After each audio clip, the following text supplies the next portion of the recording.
Hi guys, how are you? Welcome to our channel Ashwi blogs in Telugu. Hi అండి. ఇవాళ వీడియోలో అయితే యాక్చువల్గా మొన్న హాలిడేస్కి మేము ఊరెళ్ళాం అనమాట. అక్కడ ఇంకా అందరు పిల్లలు ఒక చోటే ఉన్నారు. సో పిల్లలందరూ ఒక చోట ఉంటే ఏదో ఒకటి తింటారు కదా. సో దానికోసం అని చెప్పేసి కొన్ని స్నాక్స్ అయితే ప్రిపేర్ చేస్తున్నాము. చాలా హ్యూజ్ క్వాంటిటీతో అయితే ప్రిపేర్ చేస్తున్నాం అనమాట. అందుకని చెప్పేసి ఇంకా అమ్మ కలుపుతున్నారు. మనం ఊరికే ఒక గిన్నె 2 గిన్నెలు చేసుకునేదానికి కొంచెం టైంలో చేసేసుకుంటాము. ఇంకా ఎక్కువ టైం కాబట్టి ముగ్గురం కలిసి చేసాము. అక్క, నేను, అమ్మ ముగ్గురం కూడా కలిసి. ఇది వచ్చేసి 2 కేజెసో 3 కేజెస్ పిండి, నాకు సరిగ్గా ఐడియా లేదు. యాక్చువల్గా వాళ్ళు వచ్చేసి మానిక అట్లా చెప్పుకుంటారు కదా. నాకు ఇంకా కొలతలు అయితే రావు. నేను ఇంకా వాళ్ళన్నీ పట్టించి మొత్తం పిండి అది కలిపిన తర్వాత నేను కొంచెం వర్క్ అయితే చేశాను అంతే. సో పిండి అదంతా కూడా మా మమ్మీయే పట్టించారనమాట. ఎంత క్వాంటిటీ అనేది నాకు అంత పెద్దగా ఐడియా లేదు. ఇక ఒక చేత్తో వీలవ్వక కలపడానికి 2 చేతులు పెట్టి కలిపేస్తుంది. సో ఎక్కువ క్వాంటిటీ కదా, మనకి ఒక చేత్తో అవ్వదు కలపడానికి. ఇంకా చాలా చెక్కలు అండ్ చక్రాలు అయితే చేసాము. పిల్లలందరూ ఇంకా ఒక్క చోట ఉన్నప్పుడు మనం వాళ్ళకి ఏదో ఒకటి కొని చేసి పెట్టాలంటే అవ్వదు. సో అందుకని చెప్పేసి ఇంకా అమ్మ అయితే ఏదో ఒకటి చేద్దాము ఇంట్లోనే, అవే తింటూ ఉంటారు కదా. కొనాలి అంటే చాలా మనీ ఖర్చు అవుతాయి అండ్ అంతమందికి ఏం కొనిస్తాంలే అని చెప్పేసి ఇలా ఇంకా చెక్కలు చక్రాలు 2 కూడా చేసామన్నమాట. మార్నింగ్ 9కి అలా స్టార్ట్ చేసాము. అది కంప్లీట్ అయ్యేసరికి 2 o'clock అలా అయిపోయింది. ఇంకా మామూలుగా హాల్లోనే పెట్టుకొని చేసాము. అమ్మ ఇంకా ఉండలు అవి చేస్తుంటే నేను ఉంటుంది కదా పూరి ప్రెస్, దాంతో అయితే నేను ప్రెస్ చేసేసి అక్కకి ఇస్తుంటే అక్క ఫ్రై చేసింది. ఒక్కళ్ళే చేస్తే చాలా కష్టంగా ఉంటుంది, కానీ ఇంకా ముగ్గురం కలిసి చేస్తే ఏదో ఒకటి మాట్లాడుకుంటూ చేసాము. చాలా ఫాస్ట్గా అయిపోయినట్లు అనిపించింది, అట్లా పని చేసినట్లే అనిపించలేదు. బట్ దాని తర్వాత ఇంకా గిన్నెలు కడుక్కోవడం అనేది పెద్ద టాస్కే. ఇంకా గిన్నెలు కడగడానికైతే కొంచెం కష్టం అనిపించింది, కానీ చేసేటప్పుడు అసలు పని చేసినట్టే లేదు. అందరం కలిసి మాట్లాడుకుంటూ చేస్తున్నాం కదా, ఏం పెద్దగా అనిపించలేదు వర్క్ అయితే. ఒక్కళ్ళే చేయాలంటే పనంతా కూడా కొంచెం కష్టంగా అనిపిస్తుంది. ఇంకా ముగ్గురం షేర్ చేసుకుంటూ చేసాం కదా, పెద్ద కష్టమేం అనిపించలేదు. అది కాక చాలా డేస్ తర్వాత, ఆఫ్టర్ 1 year తర్వాత ఇంకా అందరం కలిసి కూర్చొని ముచ్చట్లాడుకుంటూ చేసాము. పెద్దగా పని చేసినట్లు ఏం అనిపించలేదు. ఇంకా అక్క అయితే స్టార్ట్ చేస్తుంది ఫ్రైకి, నేను ప్రెస్ చేస్తున్నాను అనమాట చెక్కలు. సో అమ్మ ఉండలు చేసి ఇచ్చేశారు. దీని తర్వాత మళ్ళీ చక్రాలకు కూడా కొంచెం పిండి కలిపారనమాట. సో చెక్కలు చక్రాలు 2 కూడా చేసాం. మేమైతే చక్రాలనే అంటాము, కొంతమంది కారపూస అలా అంటారు, మేమైతే చక్రాలనే అంటాము.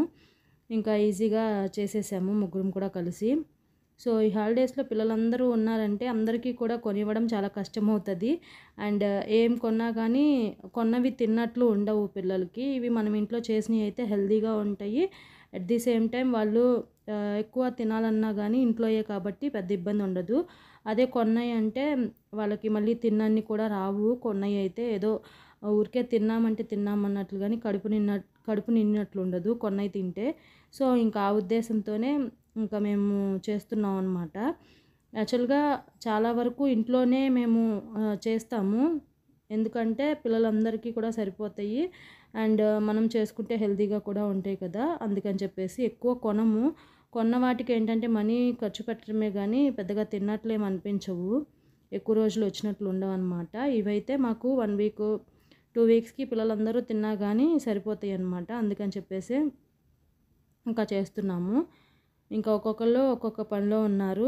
పిల్లలందరూ కూడా ఆడుతున్నారు. వాళ్ళందరినీ హాల్లో వేసేసి మేము ఇంక ఇలా పంచలో పెట్టుకున్నాము. సో మేమైతే పంచానే అంటాము,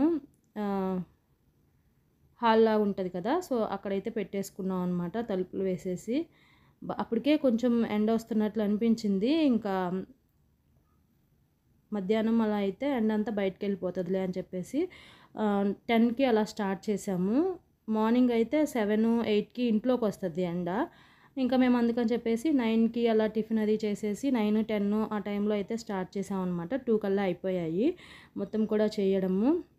ఇలా ఒక క్లాత్ అయితే వేసేసి దాని మీద వేస్తున్నాను. వేసేస్తుంటే ఇంకా మా అక్క ఏమో ఫ్రై చేస్తున్నారనమాట. ఇంకా ఈ సమ్మర్ హాలిడేస్లో పిల్లలు అయితే బాగా ఎంజాయ్ చేశారు. చాలా డేస్ తర్వాత తీసుకెళ్ళాను ఊరికి. సో, బాగా ఎంజాయ్ చేశారనమాట. ఎంత ఎంజాయ్ చేశారో అంత గొడవ కూడా చేశారు అందరూ కలిపి. మామూలుగా కాదు. ఇంకా ఈ 10 డేసే కదా అందరూ కలిసేది అని చెప్పేసి కామ్‌గా ఉండటమే గానీ, మామూలుగా గొడవ చేయలేదు ఒకళ్ళకొకళ్ళు. ఆ తర్వాత ఇంకా చక్రాలకు కూడా కలిపిచ్చారు అమ్మ. నేను ప్రెస్ చేస్తానులే అని చెప్పేసి నేను నొక్కేసాను. నొక్కేస్తుంటే అమ్మ తిప్పుతూ ఉన్నారనమాట. యాక్చువల్‌గా నాకైతే దేంతో రాదు మిషన్‌తో. నాకు ఇవే అలవాటు ప్రెస్ చేసేవే. నేను ఈ మధ్య వండుతున్నాను కాబట్టి కొంచెం కొంచెం నేర్చుకుంటున్నాను. అసలు ఒకప్పుడైతే నేను అసలు పొయ్యి దగ్గరికే వెళ్ళేదాన్ని కాదు. వాళ్ళు ఏదన్నా చేస్తే తినడం అంతవరకే గానీ, ఇట్లా అసలు పిండి వంటల దగ్గరికే వెళ్ళేదాన్ని కాదు. ఇప్పుడు పిల్లల కోసం వీక్లీ అట్లా చేస్తున్నాను కాబట్టి ఇంట్లో నాకు అలవాటైపోయింది. ఇంకా ఏదైనా కొంచెం చేయడం అలా నేర్చుకున్నాననమాట. అసలు అంతకుముందు మన పిల్లలు వచ్చేంత వరకు మనం ఏమీ నేర్చుకోము. మన పిల్లల కోసం చేయాలి అంటే అప్పుడే మనకి పనులనేది అలవాటవుతాయి. వాళ్ళు తింటారు కదా! పిల్లల కోసం చేద్దామన్న ఉద్దేశంతో అప్పుడు నేర్చుకుంటాము. నేనైతే అంతే. మా పిల్లల కోసం మా పిల్లలు తింటారన్న ఉద్దేశంతో ఇప్పుడిప్పుడే నేర్చుకోవడం ట్రై చేశాననమాట. అంతకుముందు అమ్మ వాళ్ళు చేసి పెడుతుంటే తినటం తప్ప వండడం వచ్చేది కాదు. ఇక్కడ చూడండి ఇంకా ఇలా వేసేసామనమాట. పెద్ద స్టీల్ గిన్నెలేమీ లేవు. సో, అందుకని చెప్పేసి ప్లాస్టిక్ వాటిల్లోనే వేసేసాము. కొన్ని చెక్కలు చాలా బాగా వచ్చాయి. ఇవైతే ఈజీగా పిల్లలు ఒక 15 డేస్ వరకు అలా తిన్నారనుకుంటా. ఇవి చేసి కూడా మేము యాక్చువల్‌గా ఈ వీడియో తీసి కూడా 2 వీక్స్ అలా పైనే అవుతుంది. నేను ఇప్పుడు పోస్ట్ చేస్తున్నాను. 2 వీక్స్ ఆర్ 3 వీక్స్ అవుతుందనుకుంటా. సో, అప్పుడు చేసిందనమాట ఈ వీడియో. సో, చాలా బాగా వచ్చాయన్నమాట. చక్రాలు కూడా చాలా బాగా నచ్చాయి నాకు. సో, ఇదనమాట ఇవాల్టి